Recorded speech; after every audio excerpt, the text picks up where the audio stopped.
Hi there and welcome to this thought leadership video where I'm thrilled to be joined by the Head of Quant Research, Data and Processes for Raiffeisen Bank, Mr. Stefan Teusel. Stefan, thank you for your time. Hello James. Let's get stuck in. I'm very intrigued and I'm curious to know, what do you think is going to be the best performing asset class over the next 12 months? So, interesting question. So what Gunter said before, we have in our regions rather high rates and yield levels. And what does this mean for local currency government bond prices is that prospectively they are declining. And this would affect positively for investors the prices. So this is one thing we recognize. The other one is, even though if we count in our own FX estimates we have for those regions, as a euro investor, we believe that this outlook, the current status, is advantageous for our clients to take in.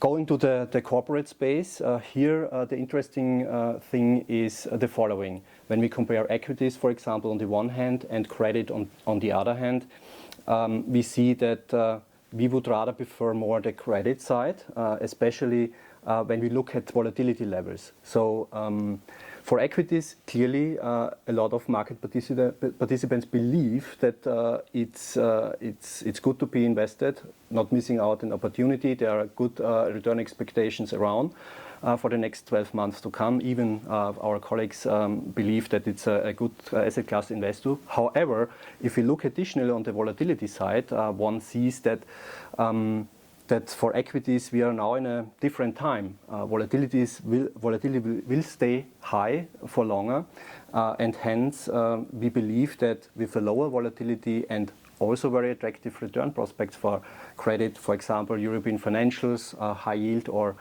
investment grade, that this asset class is very attractive for an investor. Last but not least, maybe to say or to indicate money market rates. Great. So we have like 3.5% Eurozone, but going into our region, we see Hungary 15-16%, and so on and so forth. So this will also be around for some time still, and could be a stabilizing anchor for the investor in the portfolio. So this is how we would assess an optimal asset allocation going forward. Very interesting, Stefan. You've used the word stabilising anchor. Something which is also stabilising in the future is ESG and also sustainable finance. So what are you doing for your customers within the ESG and the sustainable finance space? Yes, Gunter already indicated we have, as a bank, obviously a lot of products out. We have, as research, also the opportunity to support our departments, such as risk management or our underwriters, in the sense that we calculate ESG scores based on data we receive from external parties. We have our own model to assess, and this is very important, especially if we go down from the size levels.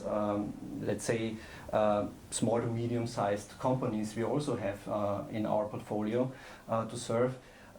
We see that there's some scarcity of data. I don't want to say that it makes us sleepless nights, because we have a model where we can incorporate external data and to really blend this data over, let's say, these small and medium-sized companies, so that they can really take this as a starting point, for example, for improvement, to really get greener, better in the sense of the dimensions ESG. And the other thing is, when speaking about models, is there's a lot of change going on in the financial industry, especially when looking at regulatory requirements banks but also corporates have to fulfill. And on the other hand, this data topic, data scarcity, so missing data, how do we cope with that?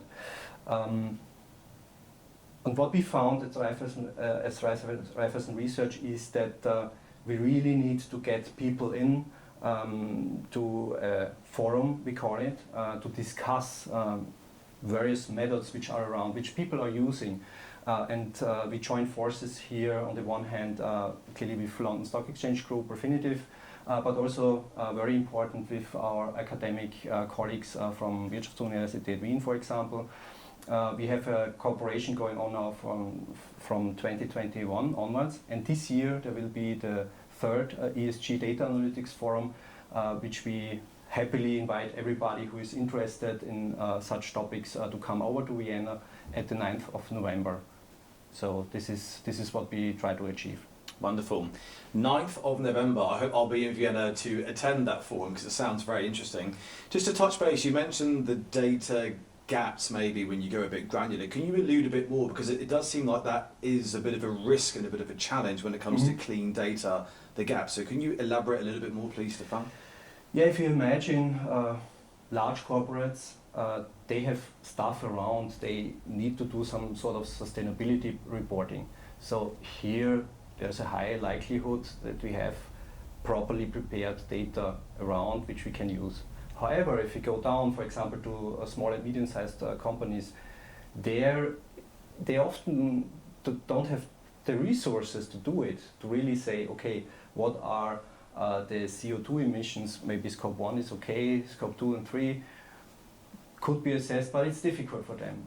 And hence, this is something we need to work on, and we, as said before, we offer such tools to make them at least have a guess on where they are standing, because it's really important. It will be even more important in the future.